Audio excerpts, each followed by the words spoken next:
नमस्कार साथियों, आप सभी का हमारे ऑनलाइन यूट्यूब चैनल पर हार्दिक स्वागत है। प्रिय विद्यार्थियों, आज बात करेंगे वर्तमान महावीर ओपन यूनिवर्सिटी के अंतर्गत जून एग्जाम 2023 की। जो आज अपने बीए फर्स्ट ईयर एग्जाम के अंतर्गत जो पेपर है वह है हिंदी पद्य भाग फर्स्ट। हिंदी साहित्य का जो पेपर होने वाला है तो प्रथम भाग एंड प्रथम पेपर की हम यहाँ पर आज बात करेंगे। तो इसका कोड है HD01। यदि आपके ये विषय हैं तो ये वीडियो आपके लिए है, तो इस वीडियो को शुरू से लगाकर अंत तक आप पूरा देखें ताकि आपको हिंदी के जितने भी सवाल हैं अच्छी तरह से समझ में आ जाए और कौन से सवाल अति महत्वपूर्ण हैं वो भी आपको पता चल जाए कि आपको ये सवाल तो याद होना ही चाहिए। यदि आप हमारे चैनल पर नए हैं तो सबसे पहले हमारे चैनल को सब्सक्राइब करें ताकि आपको बीए फर्स्ट ईयर के जो भी वीडियो हैं, जो भी पेपर आपके होने वाले हैं, सभी विषयों के पेपर समय पर मिलते रहें। तो शुरू करते हैं हम अपना आज का पेपर और देखते हैं कि हिंदी के अंतर्गत कौन सा सवाल अति महत्वपूर्ण है जो याद आपको करने हैं। ठीक है, तो देखिए, क्योंकि हिंदी का जो पेपर है कुछ ही दिनों में 2-3 दिनों में आपके होने वाला है। ठीक है ना। तो देखिए, ये अपना जो पेपर है बीए पार्ट फर्स्ट ईयर का जून एग्जाम 2023, जिसका पेपर कोड है HD01। ठीक है ना। हिंदी पद्य भाग फर्स्ट के अंतर्गत, जिसके अंदर आपको पढ़ना प्राचीन एवं मध्यकालीन काव्य के बारे में आपको अच्छी तरह से सवाल याद करना पढ़ना है। देखिए खंड अ, ठीक है ना। खंड अ ब स 3 भागों में पेपर बटा हुआ होगा। पहला सवाल है करुण रस का स्थायी भाव क्या है। दूसरा, अनुप्रास अलंकार की उदाहरण सहित परिभाषा लिखिए। साथियों, वेरी वेरी इंपॉर्टेंट सवाल है कि अनुप्रास अलंकार क्या होता है और इसका उदाहरण क्या। आप अच्छी तरह से याद करके जाए, पक्का ही एग्जाम में सवाल ही पूछे जाएगा। तीसरा सवाल है मात्रिक छंद किसे कहते हैं। छंद अवश्य पढ़ के जाए। इसके अलावा मात्रिक छंद की परिभाषा आपको अच्छी तरह से याद होनी चाहिए और छंद कितने प्रकार का होता है वह भी आपको याद होना चाहिए। अगले सवाल की बात करते हैं। देखिए 4 नंबर सवाल है बिहारी सत्सई की कोई 2 विशेषता लिखिए। 5वां सवाल रहीमदास का कोई भी एक दोहा लिखिए। रहीमदास को अच्छी तरह से पढ़ के जाए, इनका सवाल पक्का एग्जाम हमेशा पूछा जाता है। 6वां सवाल दास्य भाव की भक्ति किस कवि की माना जाए। दास्य भाव, ठीक है ना। आप मीरा को अवश्य पढ़ के जाए। किसको? मीरा को। मीरा की क्या क्या विशेषता, किस प्रकार उसकी भक्ति थी, वो अच्छी तरह से याद करके जाए। मीरा का सवाल 100% एग्जाम में पूछा जाएगा। 101% लिख के ले लो आप कि मीरा का सवाल एग्जाम में पूछा ही जाएगा। 7वें सवाल की बात करते हैं अपन। तो देखिए केशवदास की किन्हीं 2 रचनाओं का नाम लिखिए। ठीक है ना। तो खंड अ के अंतर्गत 7 सवाल पूछे जाएंगे। अब बात करते हैं खंड ब की। ठीक है ना। अब इसके अंतर्गत आपको 100% व्याख्या करनी, क्या करनी है, 100% व्याख्या करनी है। तो दूसरा सवाल थोड़ा बड़ा है, 100% व्याख्या आपको करनी है। ये दिया हुआ पूरा गद्यांश आप इसका स्क्रीनशॉट ले सकते हैं। यदि स्क्रीनशॉट नहीं लें तो साथियों आपको यह PDF हमारे टेलीग्राम चैनल जिसका नाम है NCERT GK with IK, GK with IK पर मिल जाएगी। यदि आप हमारे टेलीग्राम चैनल को ज्वाइन करते हैं तो आपको जितने भी पेपर होने वाले हैं सभी विषयों की पेपर की PDF आपको टाइम पर मिल जाएगी ताकि आपको बार बार वीडियो देखने की जरूरत नहीं पड़े। ठीक है, तो ये दूसरा सवाल। ठीक है ना। तीसरा सवाल ये भी क्या है, 100% व्याख्या, यानी पद्यांश दिया गया इसकी 100% व्याख्या आपको करनी है। ये आप अच्छी तरह इसको पढ़ सकते हैं। ठीक है, इन सब के उत्तर आपको आपकी जो पाठ्य पुस्तक है जो दी गई है कोटा ओपन से उसके अंतर्गत आपको मिल जाएंगे। इसके अलावा आप गूगल पर भी इनके आंसर ढूंढ सकते हैं, वहाँ पर भी आपको सवाल इनके आंसर है वो आपको आसानी से मिल जाएंगे। 4 नंबर सवाल की बात करते हैं। तो देखिए क्योंकि दूसरा तीसरा चौथा 4 सवाल है, ये चारों ही 3 सवाल, दूसरा सवाल, तीसरा और चौथा सवाल, ये तीनों ही व्याख्या के सवाल है। किसके? 100% व्याख्या आपको करनी है। ठीक है ना। एग्जाम में 3 सवाल व्याख्या के पूछे जाएंगे। तो 14 सवाल ये भी व्याख्या का है। ठीक है ना। हाँ, 5वां सवाल अति महत्वपूर्ण, वेरी वेरी इंपॉर्टेंट, मीरा काव्य की विशेषता स्पष्ट कीजिए। साथ इंपॉर्टेंट कर लो इसको, मीरा को तो पढ़ना ही है। मीरा की क्या विशेषता, मीरा काव्य की विशेषता स्पष्ट कीजिए। ठीक है ना। 6वां सवाल है पद्मावत की कथा वस्तु का चित्रण कीजिए कि पद्मावत की कथा वस्तु क्या थी उसके बारे में आपको बताना है। ठीक है साथियों, यदि आपने अभी तक हमारे चैनल को सब्सक्राइब नहीं किया तो हमारे चैनल को सब्सक्राइब करें ताकि आपको आपके विषयों के पेपर भी मिलते रहे और हमें भी मोटिवेशन मिलता रहे। सातवां सवाल है ऋतिक काल की प्रवृत्तियों का संक्षिप्त वर्णन कीजिए। सातवां अभी बताया था मैंने, देखो दो बार सवाल आया है। अनुप्रास, अभी पहला सवाल ही पूरा था, अनुप्रास अलंकार का उदाहरण, तो अनुप्रास और उपमा अलंकार को उदाहरण सहित स्पष्ट कीजिए। सातु रट लो, अनुप्रास अलंकार और उपमा अलंकार पक्का ही सवाल एग्जाम में पूछा जाएगा। नवा सवाल है बिहारी सतसई के संकार पक्ष का वर्णन कीजिए, कि बिहारी सतसई के संकार पक्ष के कौन कौन से विषय थे, उसका वर्णन आपको यहाँ पर करना है। अगला सवाल है, देखिए देखो कुछ हम ऐसे सवालों की बात करेंगे जो एग्जाम की दृष्टि से अति महत्वपूर्ण है, जो एग्जाम पूछा जा सकता है, तो उसी में हम ये बात करने हैं।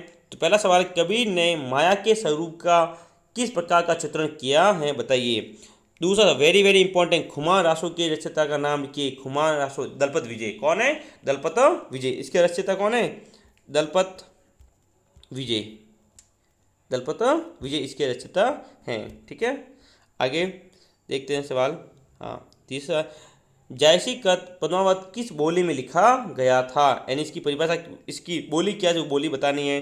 चौथा सवाल है तुलसीदास की अवधा भक्ति में वंदन का अर्थ स्पष्ट कीजिए, ठीक है। अगला सवाल है पांचवा, कवि सूरदास की किन्हीं दो रचनाओं का नामोल्लेख कीजिए, यानी सूरदास की क्या लिखनी है, कोई दो रचनाएं यहाँ पर लिखनी है। वापस सवाल आया मीरा की भक्ति में किस भाव को प्रधानता है, मीरा की भक्ति क्या थी, कौन से भाव की थी, वो आपको लिखना है, ठीक ना। सातवां सवाल रीति से क्या तात्पर्य है, इसकी आपको परिभाषा देनी है। सातवां है लोला छंद के लक्षण बताइए, ठीक है ना। अब कुछ और बड़े सवालों की बात करते हैं, तो व्याख्या सप्रश्न 3 सवालों की, दूसरा तीसरा चौथा, इनकी व्याख्या आपको याद करनी है। 3 हमने पहले ऊपर बता दिए थे पद्यांश, अभी वापस पद्यांश आपको गद्यांश बताए जा रहे हैं, इन गद्यांश की आपको व्याख्या करनी है। तो अच्छी तरह से आप गद्यांश देख ले, गद्यांश से अच्छी तरह से आप इसको देख सकते हैं, और हो तो स्क्रीनशॉट भी ले सकते हैं। आगे चलते हैं, तीसरा सवाल, दूसरा गद्यांश का आएगा, तीसरा पद्यांश का, ठीक है ना, ये भी ध्यान रखें, ठीक है। आगे चलते हैं, तो दूसरा तीसरा 2 ही सवाल इसके थे। अब चौथा सवाल है बिहारी के काव्य में भाव सौंदर्य का चित्रण कीजिए। बिहारी के काव्य भाव सौंदर्य किस प्रकार उसका चित्रण करना है। पांचवा सवाल है मलिक मोहम्मद जायसी सफू काव्य परंपरा के अद्वितीय कवि हैं, इस कथन पर प्रकाश डालिए, ठीक है। और छठा सवाल है तुलसीदास की भक्ति भावनाओं को स्पष्ट कीजिए, कि तुलसीदास की भक्ति किस प्रकार से थी, वो आपको बताना है। सातवां सवाल है घरानंद के काव्य की विशेषताओं का उल्लेख कीजिए। साथियों घरानंद को अच्छी तरह से पढ़ के जाए, इसकी विशेषता अच्छी तरह से याद, एग्जाम में हमेशा इसका सवाल पूछा जाता है।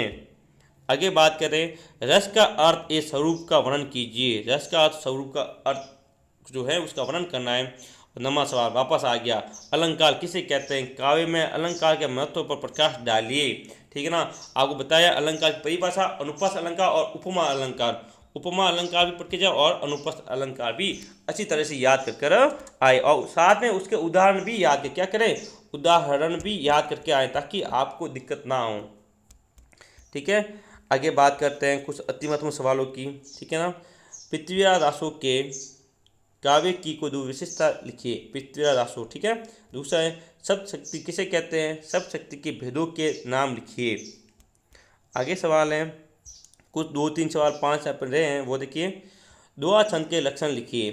साथियों वापस आ चुका है आपका सवाल, उपमा अलंकार की उदाहरण सहित परिभाषा लिखिए। अभी बताया था 2 बार आ चुका है एग्जाम में, उपमा अलंकार अच्छी तरह से पढ़ के जाएं, ठीक है।